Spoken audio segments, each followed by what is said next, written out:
ngikwazi nokulala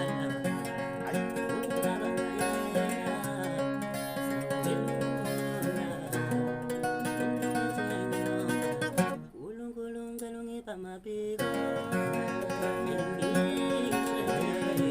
Ashila yona dawatilika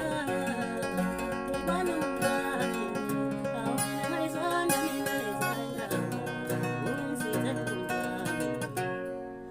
mana ngiqolishe ngeke mfana awungibizele yodwa nje mfethu kaSicebo umfokadla mina iyo le yadi ngicela ukuyisho enye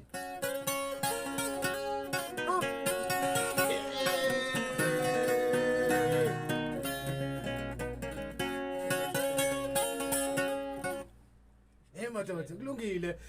awuthi ukwenza kuyashiyana mfethu awuthi ukwenza kuyashiyana ukwenza kashiyana wala mina wena uma uthandana nami futhi ngineyami indlela yokuba lezothando angeke sifane nawe uma uzatshala nami futhi ngineyami indlela yokuba lezothando angeke sifane nawe